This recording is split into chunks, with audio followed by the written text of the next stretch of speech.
시작. 네, 오늘 말씀은 마가복음 6장 7절에서 13절 사자만 놓으세요. 지금 읽지 않겠습니다. 어이구, 우리 요한이랑 한나 벌써 찾았어?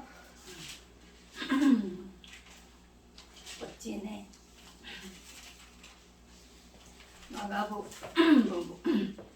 마가복음 6장 7절로 13절.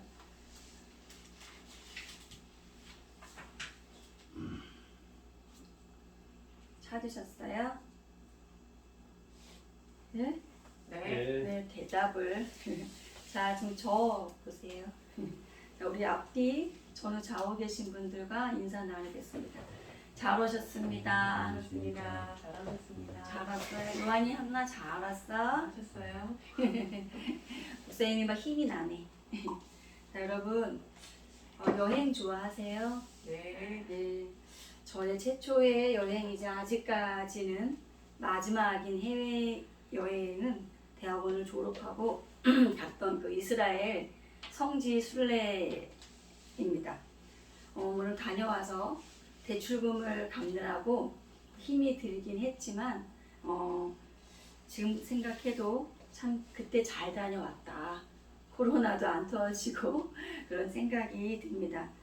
그 여행을 위해서 미리미리 갈 멤버들과 모여서 세미나도 하고 같이 공부도 갈 곳을 공부도 하고 했었는데요. 저희는 일반 여행사를 통한 패키지 여행을 간 게 아니라 저희 대학원의 구약학 교수님께서 직접 가이드를 해주셨기 때문에 정말 성경에 나오는 그곳, 우리들이 그 궁금한 그곳, 그런 곳을 갈 수 있어서 아주 양질의 성지 순례를 열흘 동안 다녀왔죠. 자, 여행을 하면 챙겨야 할 것들이 많습니다. 요한아, 그치? 여행을 챙겨야 할 것이 많죠. 당일 코스라고 해도 그렇죠. 그리고 거기에 뭐 성격이 섬세하고 꼼꼼한 사람이거나 아이들을 대동한다고 하면은 그 여행의 짐들이 이렇게 우리 어머니는 잘 아실 겁니다. 자, 오늘 우리가 살펴볼 본문에는 예수님께서 이제 제자들을 세상에 보내시면서, 그러니까 제자들이 전도 여행을 위해서 필요한 것을 말씀하시는 것이 기록되어 있어요. 오늘 본문 말씀에는. 자, 마가복음을 어떤 영화의 형식으로 말을 한다면 로드 무비 마가복음을 영화의 형식으로 얘기한다면 로드 무비 형식에 속합니다.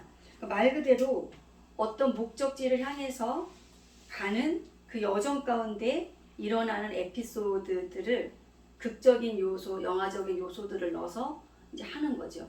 이제 최근에 우리 친구들이 알만한 그 로드 무비 형식의 영화가 뭐가 있을까? 반지의 제왕 같은 거. 네, 반지의 제왕. 한나 혹시 봤니? 영화를 잘 안 봐요.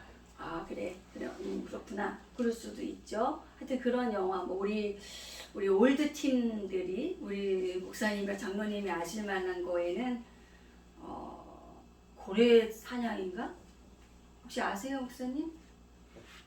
장로님. 영화 보러 안 갑니다. 네, 네, 뻘쭘.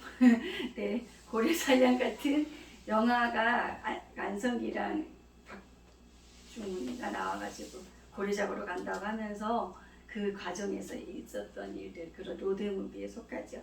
자, 마가복음은 여러분 갈릴리에서 예루살렘을 향하여서 갈릴리라는 곳에서 예루살렘까지의 그 가는 과정 가운데 일들을 다뤄가시기 때문에 또 어떤 학자들은 그래서 이 마가복음을 그 장소의 변화에 따라서 분류하기도 했더라고요. 네. 자, 마가복음은 매우 속도감이 있어요. 급히, 빨리 이런 말이 많이 나와요. 다른 복음서들에 비해서 매우 급해요. 마가가 성질 급한 베드로 사도의 영향을 받아서라고 주장하는 학자들도 있습니다. 전혀 근거 없는 것은 아니고요. 자, 다른 복음서들을 보면 예수님의 족보도 나오고 출생도 나오고 어린 시절도 나오고 이런 것들이 있는데 마가복음은 그 모든 걸 다 쭉 끊어먹고 처음부터 탁 공생애를 던져요. 처음부터 공생애부터 시작해서 그 사역의 완성인 예루살렘까지 갈보리 십자가 현장까지 뭔가 숨차게 달려가는 느낌이에요. 마가복음은. 자, 우리는 지금 어디에 있냐면 그럼 아직 우리는 벳세다, 가버나움, 갈릴리. 요 갈릴리 인근에 있어요. 아직 우리는 이 마가복음 갈릴리 인근에 있습니다. 8장 27절에 이제 가면 가이사라 빌립보 해서 이제 장소가 바뀌는데 그래서 이제 그 8장 보기까지는 본문을 빼놓지 않고 성실히 짚고 가야 하기 때문에 오늘 본문도 건너뛰지 않고 준비를 우리 말씀을 들고 왔습니다. 자, 그러면 주님께서 어떠한 내용들을 그 제자들의 전도 여행을 함에 있어서 어떠한 내용들을 당부하셨는지 예수님이 직접 말씀해 주신 여행 지침의 내용을 우리가 같이 들여다보겠어요. 저도 그러면 오늘 이 로드 무비식 마가복음에 어울리게 한 소절씩 그냥 쭉쭉 살펴보도록 하겠습니다. 그래서 제가 성경을 먼저 읽지 않았습니다. 또 읽으면 지루하시잖아요. 자, 여러분, 마가복음 6장 7절을 여러분 읽어주시겠어요? 시작. 12제자를 부르사 둘씩 보내시며 더러운 귀신을 제어하는 권세를 주시고. 자, 둘씩 짝을 지어 보내셨다고 하네요. 이는 유대인들의 전통 관습이에요. 어디를 갈 때, 그리고 혼자 가다가 위험한 일을 당하면 옆에 사람이 도와줄 수 있잖아요. 그런데 정작 중요한 또 이유 중에 하나는 혹시 기억나실까요? 제가 성경에서 이는 뭐라고 했죠? 네. 잊어버려 주신 거에 매우 감사합니다. 그래야 제가 다 증거의 수, 증인의 수, 반복 2번 이상 반복되는 건 그게 확실하다, 틀림없다, 분명하다 이런 증거의 수이고 증언의 수라고 기억나시죠? 네, 이제 말하면 나면 돼요. 자, 그럼 여러분 예루살렘 교회 최초의 전도 여행 파트너가 누구와 누구였을까요?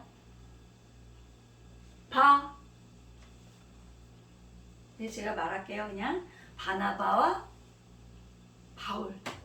바나바는 당시에 그 예루살렘 교회에서 없어서는 안 될 정말 유력한 사람이었어요. 누가 봐요. 이 사람이 없는데 어떻게 교회가 돼? 이런 사람이었고 바울은 그 가로밖의 인물. 그러니까 즉 바울은 그 예루살렘 교회에 있으나 마나한 사람이었어요. 이 두 사람, 가장 일했던 사람과 가장 여기 있는 사람을 하나님 성령께서는 파트너로 정하셔서 전도 여행을 시키셨어요. 자, 무엇을 의미할까요? 하나님의 선교는 사람의 영향력으로 하는 것이 아닙니다. 그리고 교회는 그죠? 저 사람 우리 교회 없으면 어떡하지? 이것도 아니고 저 사람 우리 교회 안 나와줬으면 좋겠어. 이것도 아니라는 겁니다. 그렇죠? 네. 자, 그 다음에 또 보시면 보세요. 귀신을 제어하는 권세를 주셨다고 되어 있네요. 권세. 그러니까 악한 영들을 물리칠 수 있는, 쫓아낼 수 있는 권세, 다른 성경본에는 능력, 권능 이렇게 번역이 되어 있는데 우리 개역 한글에는 지금 권세라고 되어 있어요. 자, 그러면 이거는 이미 우리에게 주신 거예요. 근데 시제를 보게 되면 미완료 시제예요. 이 미완료 시제는 이 헬라 문법에만 있는 아주 독특한 시제인데 미완료 시제라는 것은 이 권세를 이 전도 여행을 하는 내내 계속해서 그때마다 주시겠다는 거. 네, 고개를 끄덕이시던지 답을 주셔야 제가 다음을 넘어가지요. 네, 8절 우리 요한이하고 한나가 이쁘게 읽어보세요. 명하시되 여행을 위하여 지팡이 외에는 양식이나 주머니이나 전대에 돈이나 아무것도 가지지 말며. 네, 문자적으로 어려운 건 하나도 없죠. 네, 자, 양식이나 지팡이 말고 양식이나 주머니나 전대의 돈. 우리가 생각할 때, 어이구, 우리는 이런 거 다 싸가잖아요. 먹을 거 싸가고요. 여행 갈 때 라면도 싸가고, 그쵸? 해외여행 갈 때 고추장도 싸가고. 이게 없으면 어떻게 여행을 떠나나요? 꼭 필요한 거잖아요. 그쵸? 근데 필요한 것인데 가지지 말래요. 지팡이 말고는. 근데 심지어 다른 복음서에는 지팡이도 가지지 말라고 기록한 복음서도 있어요. 그 뭐예요 이거는? 이렇게 우리한테 꼭 필요한데 가지지 말라는 것은 하나님께서 이미 다 예비해 놓았다는 거. 예비해 놓았다는 거. 그리고 또 그 전도 여행을 하는 거에 있어서 하나님을 의지하고 가야지 이 양식이나 내 주머니에 있는 그 것들이나 내 호주머니에 있는 짤랑거리는 돈을 의지하는 것으로 변질되면 되지 않기 때문에 가지지 말라고 하신 겁니다. 지금 여러분의 인생 여행은 지금 어떠세요? 각자 생각해 보시고요. 자, 9절 우리 강은혜 성도님께서 읽어주세요. 신만 신고 두벌 옷도 입지 말라 하시고. 자, 신과 옷이 나왔습니다. 오늘 이 성경 전체의 본문에서 어쩌면 이 본문이 이 구절이 매우 중요한 본문인 것 같아요. 제가 볼 때는. 자, 신만 신고. 자, 여러분, 유대인들은 신을 신을 때와 벗을 때의 경우가 달랐어요. 자, 내 발에서 신을 벗어라. 어떤 장면이 떠오르시나요? 신성한 땅에서. 네, 그렇죠. 떨기나무. 네, 떨기나무. 그리고 또 여호수아도 나는 하나님의 군대 장관을 만날 때 네 발에서 신을 벗어라. 신을 벗어라는 거 여러분, 신발은 우리의 죄악을 상징합니다. 이 신발을 신고 가지 않는 곳이 어디 있어요? 그죠? 가지 않는 곳이 없죠. 신발은 더럽죠. 그죠? 더러워요. 그래서 신을 벗어라. 이거는 네가 하나님 앞에서 너의 죄악된 그것을 벗어라. 내려놔라. 그 죄악을 갖고는 하나님을 만날 수 없다는 겁니다. 그래서 신을 벗어라. 그리고 사역자 같은 경우는 너의 과거의 모든 것들을 벗어놓고 내려놓고 이제 하나님의 새로운 이 사역의 길을 가라는 그런 의미가 있습니다. 자, 그러면 이제 신을 하고 있어요. 오늘은, 그죠? 오늘은 신을 하고 했어요. 그러면 이 신은 무엇을 말씀하시는 걸까요? 요 본문 갖고는 알 수 없어요, 여러분. 좀 불편하시겠지만 에베소서를 가야 돼요. 에베소서 6장 15절 빨리 가보겠습니다. 에베소서 6장 15절 316장 318장에 있어요. 이 같은 성경 318 신약에 한나요? 신약에 318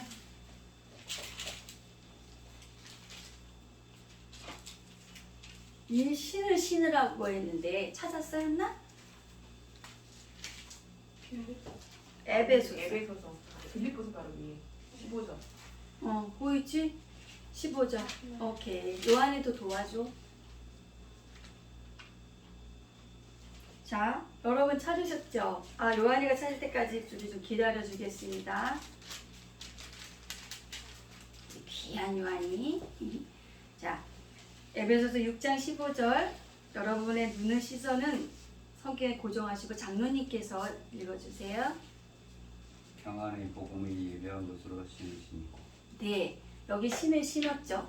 근데 어떤 신을 신었냐면 평안의 복음에 예비한 것으로 신을 신으래요. 자, 그럼 여러분, 바울이 에베소 성도들에게 이 편지를 쓰면서 이 부분은 어떤 형식을 취해왔냐면 그 당시 로마 군인들의 그 군복을 장착한 그 형식을 빌어와서 하나님의 사람들이 머리부터 발끝까지 취해야 될 전신갑주의 모습을, 그 모양을 가지고 왔는데, 자, 여러분, 신을 자 신을 신는데 보니까 평안의 복음에 준비한 것 알 듯하면서도 모를 것 같고 그렇죠? 자 그런데 이러니까 아 이게 전도를 하라는 건가? 선교를 하라는 전도를 말하는 건가? 선교를 말하는 건가라고 언뜻 생각이 들 수 있습니다만 자 여러분 오늘 요 본문은 우리 성은아 목사님의 찬송가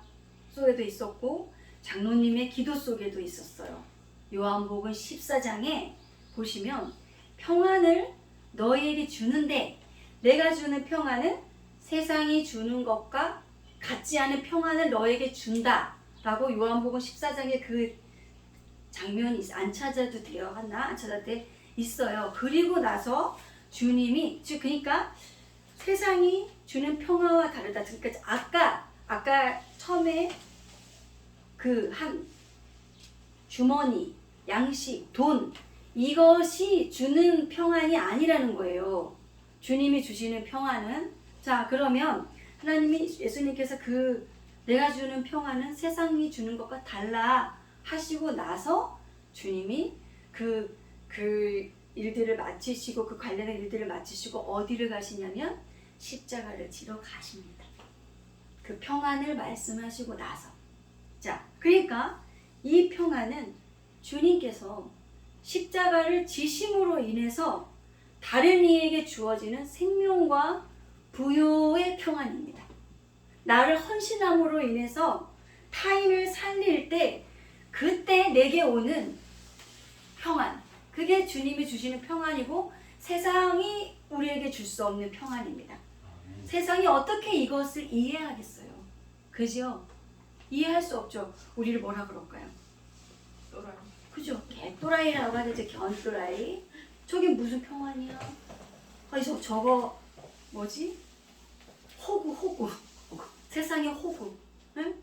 자, 군인에게 신발은 생명 같은 것입니다. 길에는 온갖 위험한 물건들이 많습니다. 그러니 나의 내면 세계, 영적인 세계에 치열한 전투를 치러내야 된다는 것입니다. 오직 말씀에 대한 순종으로요. 그렇죠? 자, 그럼 여기 또 이제 다시 마가복음으로 샥 넘어오세요. 그죠? 아유, 한나 그렇게 잘했어. 두벌옷도 가지지 말래요. 자, 여러분 신이나 옷이나 이 두 가지 모두는 우리의 정체성을 얘기합니다. 여러분 노예는 신발이 없어요. 노예는 신을 신지 않았어요. 심지어 어떤 노예는 주인의 신발을 들고 다녔어요. 자, 옷도 역시 우리의 신분입니다. 우리의 신분. 우리는 오직 예수 그리스도로만 옷 입어야 합니다. 아멘. 그 예수 그리스도의 의의 옷을 입고 이 여행을 떠난다는 것입니다. 신과 그죠? 그 신은 뭐예요? 십자가를 짐으로 인해서 내가 내 삶의 십자가를 감당함으로 인해서 오는 그 평안을 갖고 그죠? 예수 그리스도의 의의 옷 내 자랑의 옷이 아니라 나의 죄를 가리워 주신 그 예수 그리스도의 의의 옷을 입고 이 여행을 가는 겁니다. 자, 10절 11절은 한꺼번에 성은아 목사님께서 읽어주세요. 10절 11절. 또 가라사대 어디서든지 네 집에 들어가거든 그곳을 떠나기까지 거기 유하라. 어느 곳에든지 너희를 영접지 아니하고 너희 말을 듣지 아니하거든 거기서 나갈 때 발 아래 먼지를 떨어뜨려 저희에게 증거를 삼으라 하시니. 네, 아멘. 자, 이스라엘은 나그네를 자기 마을에 온 나그네를 영접하고 환대하는 풍습이 있었어요. 자기 마을에 나그네가 왔는데 그 나그네를 배고프게 하거나 길바닥에서 잠을 자게 하는 것은 그 마을의 수치였어요. 근데 여러분 예전에 그 야곱이 형 에서한테 잘못을 지고 삼촌 집으로 도망갈 때 야곱이 어디서 잤어요? 들에서 잤어요. 들에서. 그거는 뭐예요? 그만큼 야곱이 인심을 얻지 못했다는 거가 될 수도 있겠죠. 네? 어떻게 바꿔서 보면 나그네를 그렇게 재우는 법이 없습니다.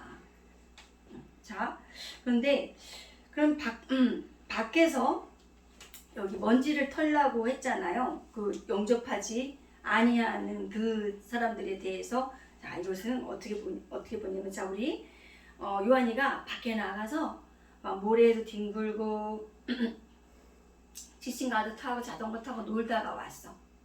놀다 왔는데 요한이 옷에 먼지가 엄청 많은 거야. 엄마가 보니까. 그러니까 요한이 엄마가 요한아 가서 밖에 가서 그 먼지 방에 갖고 들어오면 안 되니까 요한아 먼지 털고 와. 그렇게 하실 수 있잖아요. 그러니까 그 오염된 것, 더러운 것, 죄악된 것들, 그 옳지 않은 것들이 이 정결한 집에 들어오면 안 되기 때문에 밖에서 먼지를 이렇게 털어내는 거예요. 털어서 이제 증거를 남기라는 건데, 자, 여기에 이것은 당시 유대인의 풍속과도 다분히 연결이 되어 있는 건데, 자, 그러한 이 제자들을 환대하지 않고 맞아들이지 않는 곳에서는 탈탈 털어버려서 그들에게, 즉 그들의 이것을 하나님의 심판에 맡긴다는 사인인 거예요. 영접하지 않은 이 전도자들을 영접하지 않은 즉 말씀을 받아들이지 않는 거잖아요. 전도자를 영접하지 않다는 건 그것은 툭툭 털어버림으로 그런 모습을 취함으로 당신들은 하나님의 심판에 맡깁니다 하고 오라는 겁니다. 자, 그럼 여러분 그 다음에 12절 13절 우리 강은혜 성도님이 같이 강은혜 성도님이 혼자 읽어주세요. 같이 두 절을. 제자들이 나가서 회개하라 전파하고 많은 귀신을 쫓아내며 많은 병인에게 기름을 발라 고치더라. 네, 이제 다 치고 말 그대로 예수님의 이 당부를 듣고 이제 제자들이 나가서 회개하라, 즉 죄에서 돌이키라. 죄에서 돌이켜는 게 회개입니다. 잘못된 행동 안에 돌이켜서 오는 겁니다.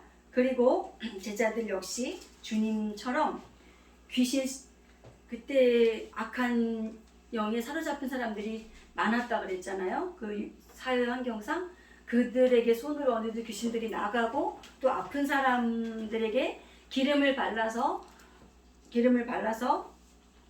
손을 대니 고침이 되고 이런 일들이 일어났어요. 아마 올리브 기름이었겠죠. 올리브 기름은 뭐 예배 때도 쓰였고 정결 예식에도 쓰였고 뭐를 할 때도 쓰였고, 하여튼 그 지역에서 많이 나는 그 기름인데 치료할 때도 쓰이고 그랬습니다.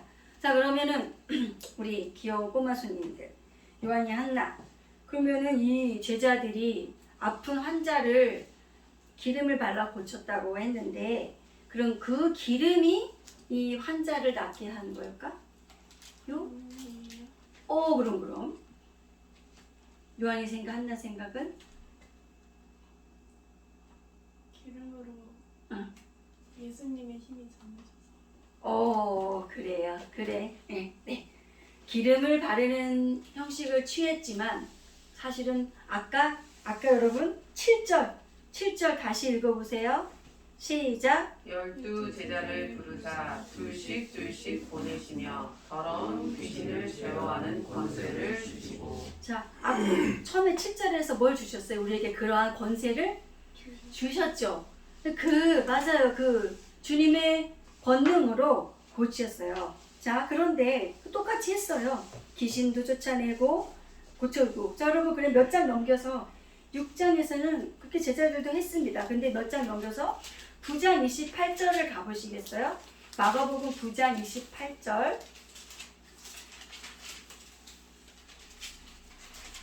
9장 28절.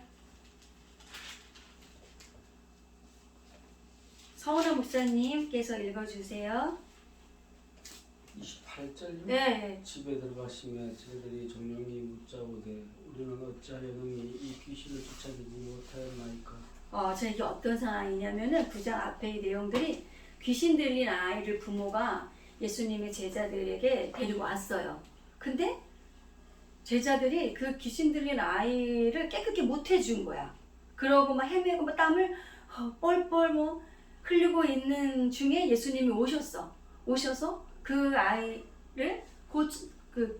아이를 멀쩡하게 고쳐 놓으셨어. 그리고 나서 방으로 와서 제자들이 주님께 묻는 거예요. 주님, 왜 우리는 그렇게 못했습니까? 궁금하죠, 여러분도? 자, 29절에 답이 있습니다. 여러분 같이 읽어보세요. 시작. 이르시되 기도 외 다른 것으로는 이런 유가 나올 수 없느니라 하시니라. 뭐래요, 여러분? 기도 외. 예, 우리에게 그런 능력을 이미 주셨지만, 네, 그 주신 것을 우리가 지키고 우리 속에 역사할 수 있게 하는 것의 오직 유일한 방법은 기도라는 거지. 제자들이 6절 그때는 그랬나 보죠. 근데 또 시간이 지나서 이들의 삶 속에 기도의 삶이 되어지지 않는 그런 삶의 모습이다 보니 또 못하는 거죠. 자, 오늘 설교의 결론 겸 당부로 말씀을 정리하겠습니다. 우리에게 이미 주신 예수 그리스도의 권세와 능력들이 왜 힘을 나타내지 못하고 있냐 이거죠. 그것은 우리의 신발과 옷에 해당하는 십자가와 함께하는 그리스도로 옷 입은 우리 삶의 내용이 없다는 거예요. 이 삶을 가능하게 하는 원천은 우리의 기도의 무릎에 있습니다. 제 말이 아니라 주님이 살아생전에 친히 하신 말씀이잖아요. 주님이 하신 말씀이잖아요. 그죠? 여러분, 믿음의 사람은 기도합니다. 기도하는 사람이 믿음의 사람입니다. 약한 사람이 아닙니다. 저는 하나님과 접선하는 것이 기도라고 생각합니다. 저는요. 하나님과 접선되는 것이 기도라고 생각하는 건 제 생각이고요. 그렇다면 여러분이 갖고 계신 기도의 정의는 무엇인지요? 저와 여러분은 이 세상에 관광을 하러 온 관광객이 아닙니다. 오늘 본문은 여행이라고 했지만 저는 필그램, 순례자라고 하고 싶습니다. 우리는 이 세상의 순례자입니다. 순례자가 슬프지 않은 것은 돌아갈 본향이 있기 때문입니다. 이 세상에 남겨두실 우리의 시간이 얼마 정도인지 우리는 아무도 알 수 없지만 그저 이 육신의 삶을 살기 위해 떠돌아다니는 노마드, 그 유목민이 아니라 어느 시인의 고백처럼 나중에 이 순례의 삶을 마치고 주님 앞에 가서 아름다웠더라고. 이 세상 소풍이 아름다웠더라고. 말할 수 있었으면 좋겠습니다. 자, 저와 여러분의 이 순례를 축복합니다. 복된 순례길이 되십시오. 기도하시겠습니다.